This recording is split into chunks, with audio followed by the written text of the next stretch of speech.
Queridos, nós queremos louvar a Deus por estarmos na casa do Senhor. Hoje nós estaremos dando continuidade à lição que nós estamos estudando, do discipulado Família Cristã. Os irmãos que já estiveram nas demais terças-feiras, com certeza trouxeram o seu livreto para nós estudarmos esta lição. E você que não trouxe, ou você que não tem, acompanhe com muita atenção a lição de hoje, a lição de número 4, o papel do marido. Uma lição muito importante, a qual nós vamos estudar nesta noite, mas antes eu quero ler com você a palavra do Senhor, Efésios, capítulo de número 5, e o versículo 25 a seguir. Assim nos diz a palavra do Senhor: vós, maridos, amai vossa mulher, como também Cristo amou a igreja e a si mesmo se entregou por ela, para a santificar, purificando-a com a lavagem da água pela palavra, para a apresentar a si mesmo igreja gloriosa, sem mácula, nem ruga, nem coisa semelhante, mas santa e irrepreensível. Assim devem os maridos amar a sua própria mulher como a seu próprio corpo.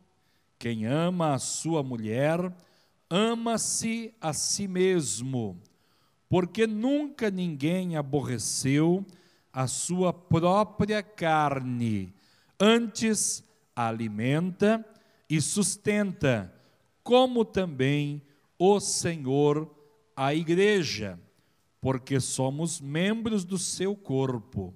Por isso, deixará o homem seu pai e sua mãe, e se unirá à sua mulher, e serão dois numa carne. Queridos irmãos, quando o escritor aos Efésios escreve esta carta, está mostrando para os homens qual é o nível de comprometimento que os homens devem ter para, primeiramente, com a esposa, e em segundo ponto, para com o restante da sua família, ou seja, os seus filhos. A Bíblia nos diz: vós, maridos, amai vossa mulher, como Cristo amou a igreja e a si mesmo se entregou por ela. Veja o nível de comprometimento que Deus espera do homem para com a sua esposa, do marido para com a sua mulher. E aqui, abrindo a lição na página número 28, quando nós vamos ver a lição número 4, do papel do marido, aqui começa nos falando que o marido deve ser o quê? Um líder amoroso. Há pessoas que confundem o papel de líder com o papel de um ditador, com o papel de um autoritário. O líder é aquele que tem uma incumbência. O líder é aquele que tem uma atribuição, uma responsabilidade delegada por alguém para a sua vida, para uma atividade que ele precisa desenvolver. O marido, como líder amoroso, conforme nós lemos aqui, recebe de Deus uma incumbência para amar, para cuidar, para valorizar, para honrar e para respeitar a sua mulher.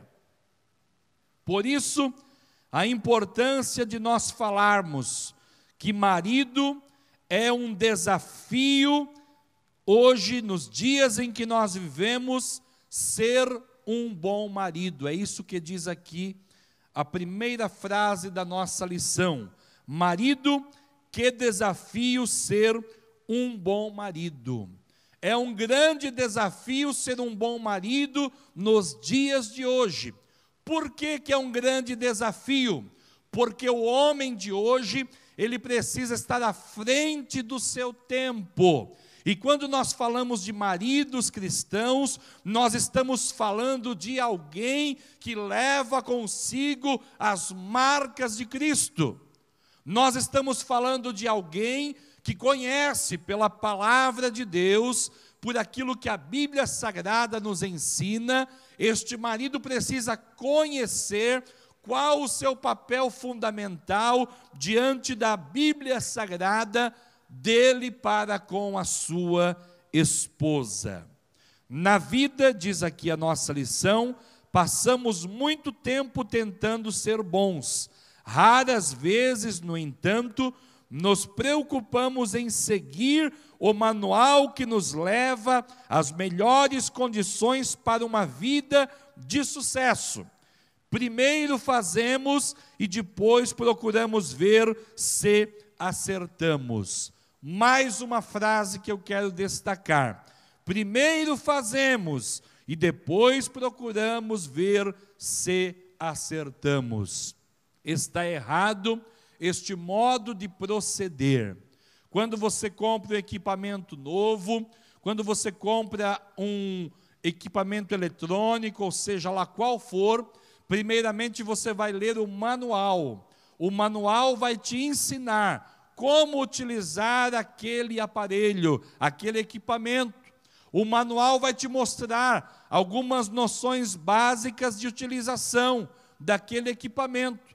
Quando nós nos referimos ao casamento, nós estamos nos referindo a uma instituição divina. Deus foi quem instituiu o casamento. E Deus deixou na sua palavra parâmetros pelos quais eu e você precisamos seguir para estarmos dentro daquilo que Deus estabeleceu para o casamento. Quando eu não faço desta maneira, quando primeiro eu faço, depois eu procuro ver se eu acertei, eu estou correndo um grande risco de trazer um grande prejuízo para o meu casamento. E se nós fôssemos ouvir aqui os irmãos, nós iríamos ouvir aqui depoimentos catastróficos. Nós iríamos ouvir aqui depoimentos tristes, demasiadamente tristes, de ações que maridos tomaram pelo ímpeto do momento, pela emoção do momento, e foram demasiadamente infelizes. Por quê? Porque nós não agimos naquele momento segundo a preeminência da palavra e da vontade de Deus para a nossa vida. Mas que bom que Deus nos trouxe aqui nesta noite para nos ensinar como nós devemos proceder para que o nosso casamento seja feliz e abençoado pelo Senhor nosso Deus. Você pode dizer amém, meu irmão? Hoje os irmãos vão dizer amém. Na próxima terça-feira, as irmãs vão dizer amém, porque na próxima terça-feira nós vamos estudar o papel da mulher. Mas, voltando-nos para a lição novamente, a família precisa ser orientada pelo seu manual de instrução. A Bíblia, cada membro da família possui uma função, e quando bem orientada e ajustada, é chamada de família funcional. E quando desajustada, é tratada de família disfuncional. Ou seja, é exatamente aquilo que nós acabamos de explicar. Para o líder, para o marido, instituído como líder da casa, da família, existe um manual de instrução. E este manual chama-se Bíblia Sagrada. E através deste manual, nós podemos constituir uma família bem ajustada, que a lição chama de família funcional. O que é família funcional? É uma família que funciona. Não é verdade? É uma família que funciona.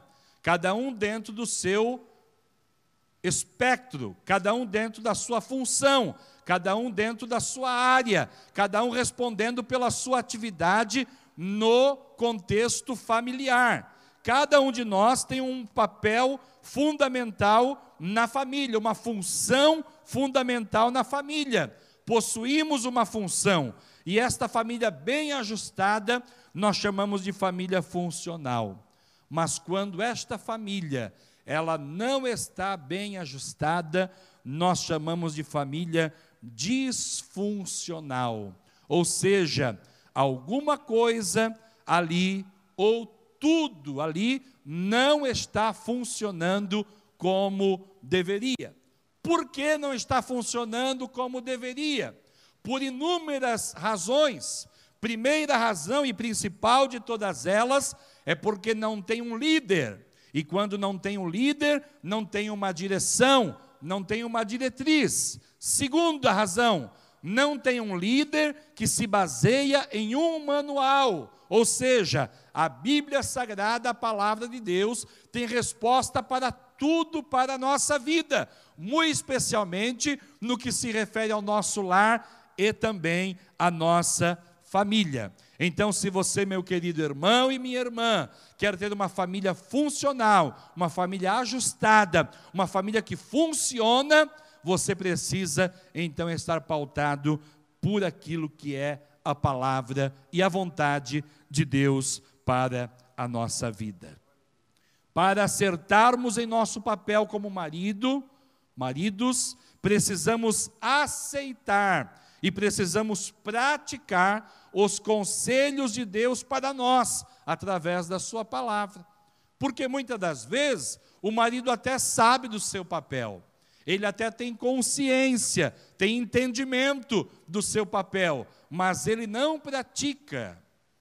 E aí, se nós sabemos e não praticamos, a Bíblia diz que nós somos como ouvintes esquecidos. Nós não estamos praticando aquilo que nós estamos aprendendo, e aí não funciona. Precisamos praticar aquilo que aprendemos. Na família, também precisamos compreender que cada membro tem um papel específico, como nós falamos, que deve ser assumido e praticado à luz da palavra de Deus. Veja aqui que interessante. A família é constituída por marido, homem, esposa, mulher e filhos naturais ou adotivos. Porém, muitas vezes esta formação tem sido questionada. As causas são as mais variadas. Primeiramente, pelos inimigos da família. Preste muita atenção.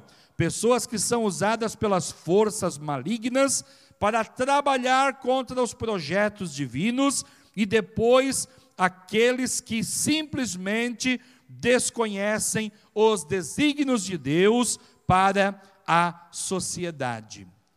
Uma palavra ou duas palavras me chamam a atenção: inimigos da família. E eu anotei alguma coisa paralelamente aqui, para falar sobre estes inimigos da família. Quem são os inimigos da família?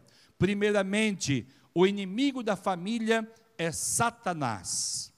Satanás, ele se institui como inimigo dos valores cristãos, dos valores preeminentes na palavra de Deus para a família, para essa célula máter criada por Deus. Então, olhando para a palavra de Deus, nós observamos que este inimigo da família, Satanás, ele tem uma orquestração maligna. Uma orquestração maligna que tem alguns objetivos. Esta orquestração maligna, para destruir o lar, a família, o esposo, a esposa, tem alguns objetivos. Alguns objetivos que eu anotei aqui deste inimigo da família: deturpar, confundir, vulgarizar, inverter papéis, difamar, ridicularizar e blasfemar.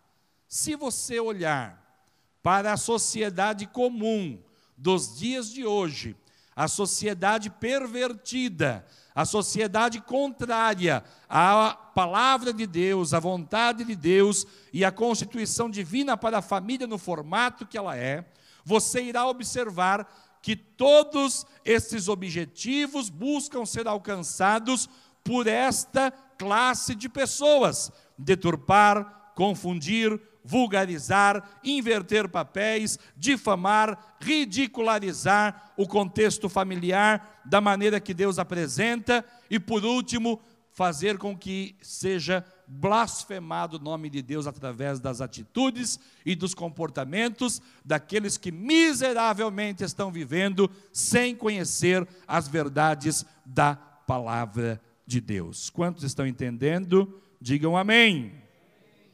2 Timóteo capítulo 3, versículos 1 ao 5. Será que alguém pode ler para mim? 2 Timóteo capítulo 3, versículos 1 ao 5.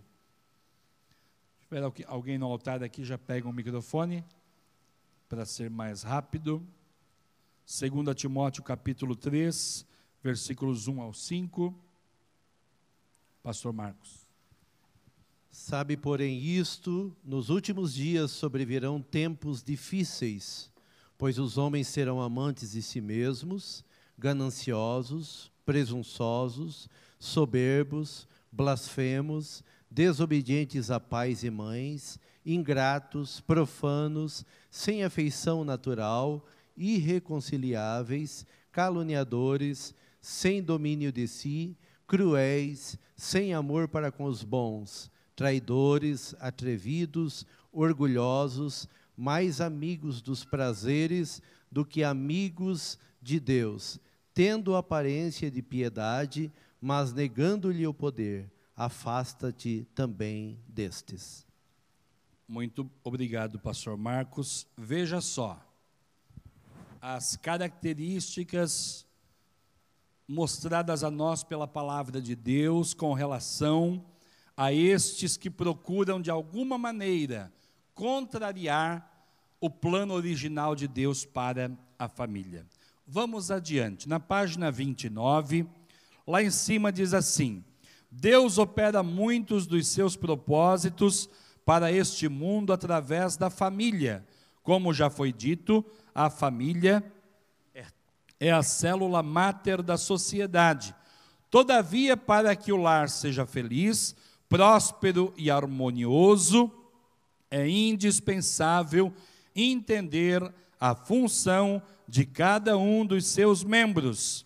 Deixa eu destacar aqui algumas coisas que estão inseridas neste tópico que nós lemos.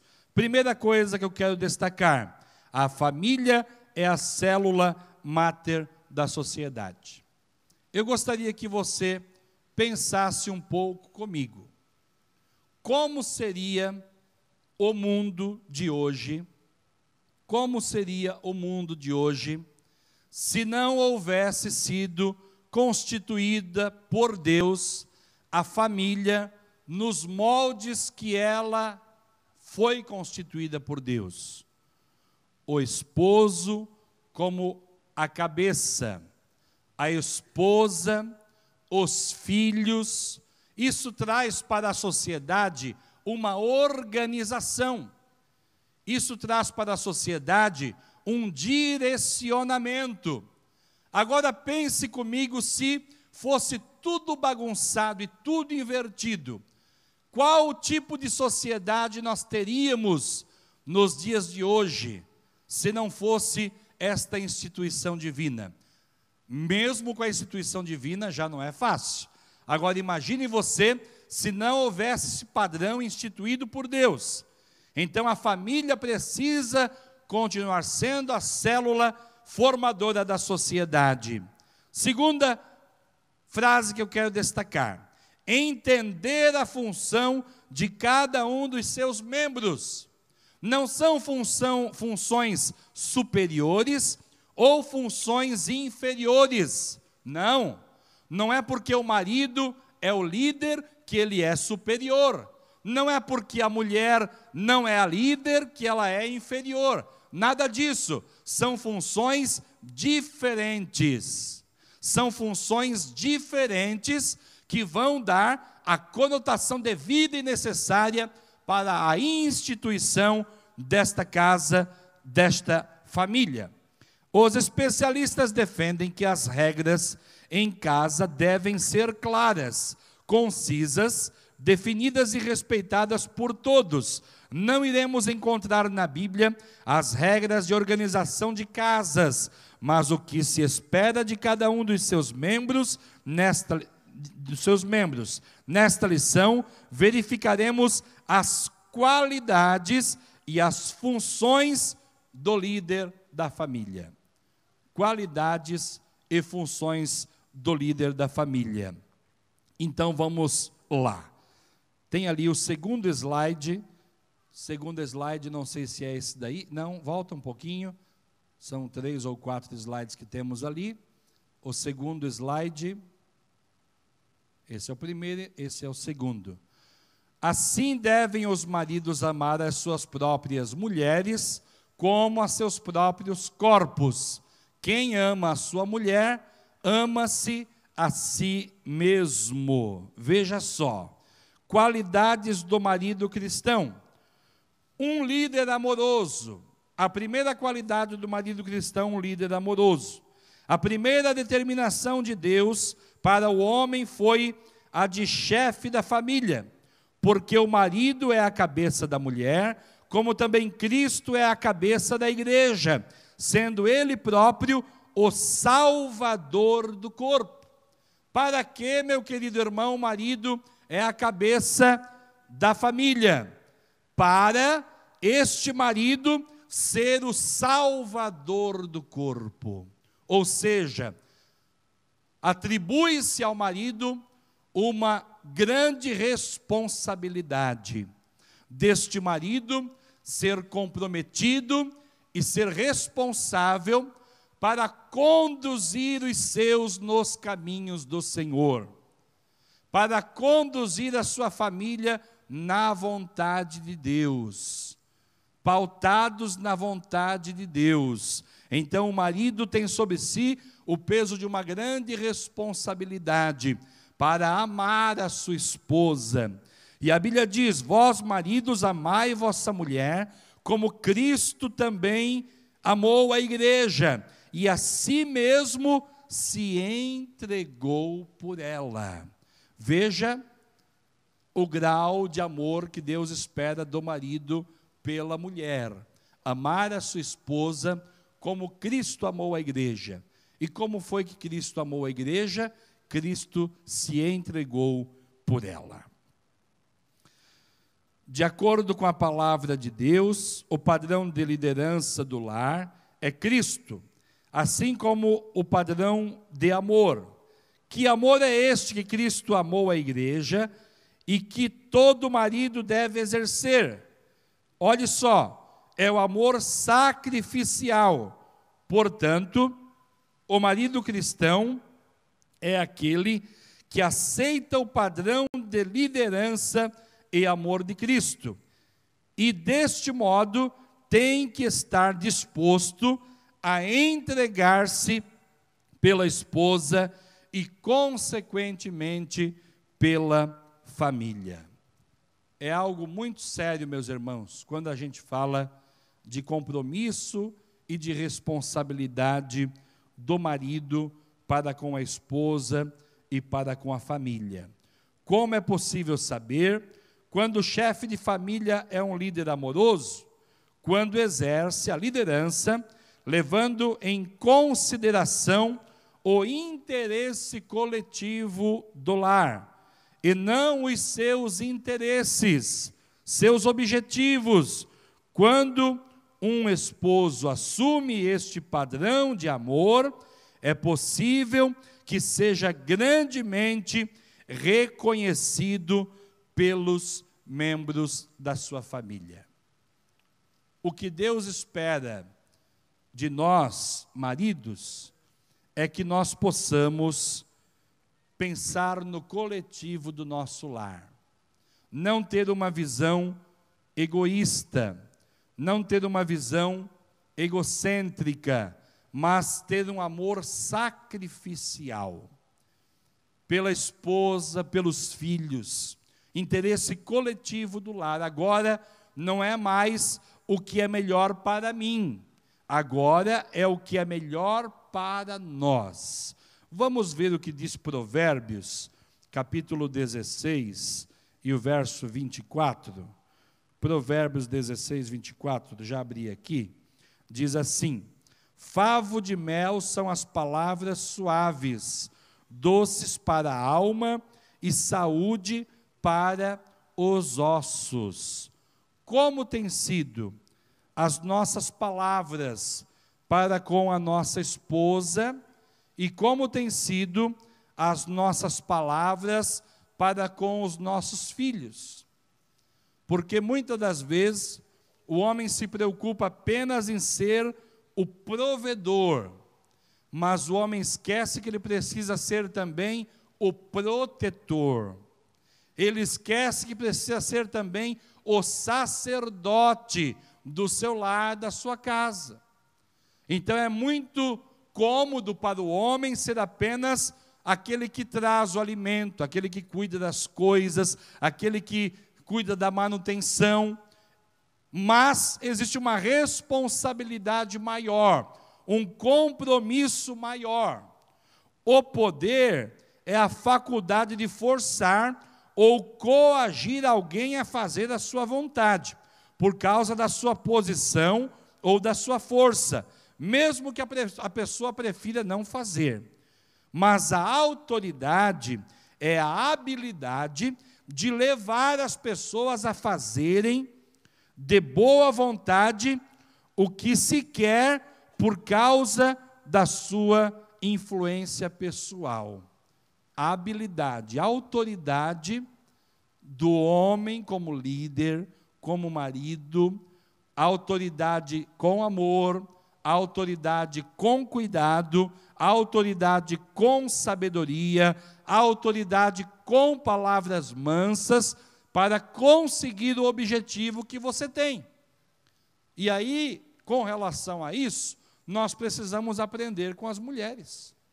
Porque as mulheres, quando elas desejam algo, elas conseguem com muito jeito, com muito amor, com muito cuidado nas palavras, elas dão uma volta enorme, não é verdade, irmãos? Para chegar no objetivo que ela tem. E quando ela chega no objetivo, você já concedeu o que ela estava pensando em concluir, porque o homem ele é proativo, ele é rápido, ele quer apenas a conclusão das coisas. Então a mulher está dando aquela passeada na conversa, instigando o homem a aceitar o seu propósito, e quando ela conclui o seu pensamento, ele já está dizendo sim. Então nós, homens, precisamos também aprender com as mulheres e ter este cuidado, que as nossas palavras, elas vão marcar a vida da nossa esposa, ou positiva ou negativamente. Então é muito importante esse cuidado de todos nós. Nada façam por ambição egoísta ou por vaidade, mas humildemente considerem os outros superiores a si mesmos. Cada um cuide não somente dos seus interesses, mas também dos interesses dos outros. Seja a atitude de vocês a mesma de Cristo Jesus. O que este versículo quer nos dizer? Não é para nós nos preocuparmos em cuidar da vida alheia, mas é para nós nos preocuparmos em conceder, em ajudar, em favorecer aquela pessoa que está do nosso lado, que precisa de alguma coisa de nós. Então, muitas das vezes, deixamos de fazer aquilo que nós queremos para nós, para favorecermos aquilo que trará benefício para a esposa, para os filhos e assim por diante. Decisões são tomadas para o benefício da família, pelo líder em comum acordo com a sua família. Então não é aquele autoritarismo, não. É uma decisão tomada pelo líder, mas que vai beneficiar e vai abençoar a família. Continuando aqui, as funções do marido. Bom seria aos jovens, ainda solteiros, tomar conhecimento de suas funções, após o casamento, pois evitaria o sofrimento de muitas famílias. Um marido, exceto por motivo de enfermidade, deve ser, primeiro, aquilo que nós acabamos de falar há pouco tempo atrás. Primeiro, o marido deve ser, veja na lição ali, o que diz ali, os homens, provedor. Os homens não trouxeram a lição. O marido precisa ser o provedor. Desde o início ao homem foi dada a responsabilidade de ser o ganhador do sustento da família. Então Deus incumbiu ao homem de correr e produzir, e plantar, e colher, e trazer o sustento para a família. Está lá na Bíblia, no livro de Gênesis, capítulo 2, versículo 15. Mas o homem também precisa ser um protetor. Cabe ao marido, o homem, o papel de protetor da família também. Todo homem deve ser um Adão que protege a sua Eva, seus filhos e seu território. Protege os interesses da família. Papel do homem. Papel do homem, proteger os interesses da família. Terceiro lugar, sacerdote.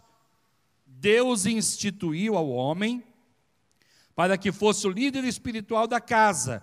Porém, é função do sacerdote manter primeiramente a comunhão com Deus. Veja a importância do papel do homem no seio familiar. Manter primeiramente a sua comunhão com Deus e depois levar outros ao relacionamento com Deus. Eu quero ler com você Deuteronômio. Vamos ler lá em Deuteronômio, capítulo 6 e o versículo 5 ao 8. Muito importante nós fazermos essa leitura. Deuteronômio, capítulo 6, versículo 5 ao 8. 6, 5 ao 8.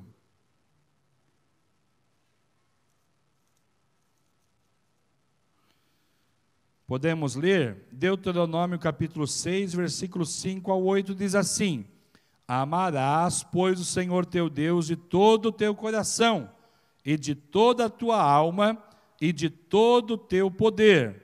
E estas palavras que hoje te ordeno, estarão no teu coração, e as intimarás a teus filhos, e delas falarás, assentado em tua casa, andando pelo caminho, e deitando-te, e levantando-te. O versículo 8, também as atarás por sinal na tua mão, e te serão por testeiras entre os teus olhos. Então, meu querido irmão, é necessário que você seja este sacerdote comprometido e responsável para com a tua família. A omissão a estes princípios, voluntariamente, é se omitir a palavra de Deus, visto que estão fundamentados nela. Vamos aqui, voltar aqui na página 30, para falarmos aqui sobre as características do marido amoroso. Muito importante você prestar atenção nisso daqui. Características do marido amoroso. Ele é paciente, ou seja, controle das suas emoções. Ele é benigno, ou seja, bondade e amor estão no seu coração. Ele é generoso, ou seja, se alegra com o sucesso dos membros da sua família. Generosidade, valorizar o outro, se alegrar com o outro, abençoar o outro, expressar generosidade para o outro. Humilde, doar-se para o bem-estar da família. Atencioso, cortês, educado, gerar bons relacionamentos. O homem que se torna cortês, educado, atencioso com a sua família, ele gera bom relacionamento. Existe uma coisa que a gente precisa observar dentro da família, que você precisa ser o melhor amigo dos seus filhos, por exemplo. Os seus filhos têm que ver em você alguém que eles possam confiar, alguém que eles tenham amizade para se abrir, para expressar os seus sentimentos, as suas crises, as suas dificuldades. E também a sua esposa precisa ter esta confiança em você. E o esposo também a confiança na esposa e vice-versa, para que possa ser bem-sucedido nesta questão também. O que mais? Sem egoísmo, pronto para ajudar, não se preocupar apenas consigo, ouvir e dar valor ao sentimento das pessoas. Então você vai combater o egoísmo, valorizando as palavras, o assunto, a conversa, o que está sendo dito pela sua esposa.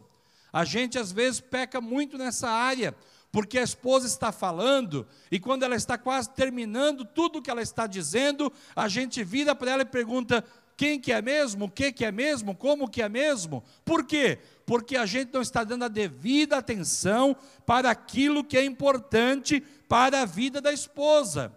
Eu não posso ser egoísta de querer que somente aquilo que eu estou falando, aquilo que eu estou pensando, aquilo que eu estou dizendo, seja importante, mas eu preciso repartir o grau de importância com a minha esposa, com os meus filhos e dar a eles a devida atenção. Isso fará com que eu adquira a confiança e a amizade deles também. O que mais? Afável,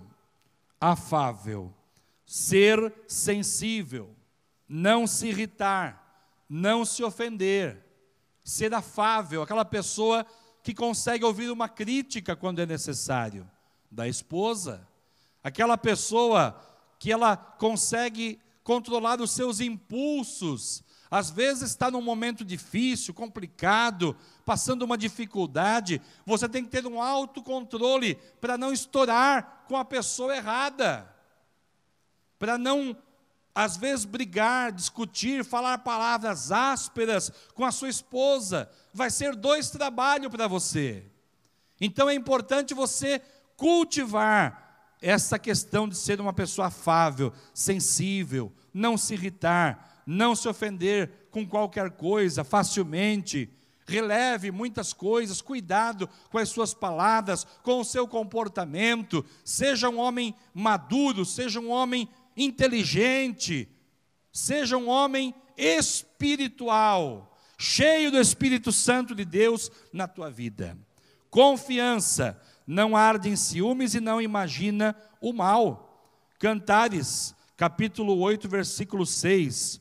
O amor, vamos ver lá Cantares, deixa eu achar aqui. Cantares, capítulo 8 de Cantares e 6. 8 de Cantares e 6, aqui está. Diz assim: põe-me como selo sobre o teu coração, como selo sobre o teu braço, porque o amor é forte como a morte, e duro como a sepultura o ciúme. As suas brasas são brasas de fogo, labaredas de amor. Ou seja, o amor é forte. O amor é esta base sólida que Deus constituiu. E o ciúme tem que estar sepultado. O ciúme tem que estar morto. Não valorize o ciúme, valorize o amor pela tua esposa, o amor pelo teu esposo. Outra qualidade que nós encontramos aqui, características do homem amoroso é sincero, palavras e atos de sinceridade, ou seja, palavras e atos de verdade. E aqui nós podemos, então, concluir, voltando para a página 32, tipos de liderança. Aqui existem alguns tipos de liderança: o ditador, o democrático, o teimoso, o insensível, o silencioso. Estude cada uma dessas para você saber como você não pode se portar. Explosivo, crítico, brincalhão, negligente, indeciso, hipócrita, ciumento e o preguiçoso. São tipos de liderança das quais nós não devemos nos espelhar. Mas aqui diz o seguinte: não raramente caímos dentro dos perfis apresentados. Porém, o ideal é que o marido seja amoroso, provedor, protetor, piedoso, previdente, fiel, trabalhador, gentil, cavalheiro e firme nas atitudes. Isto é o que a sua esposa espera de você. Um marido firme, firme nas suas atitudes.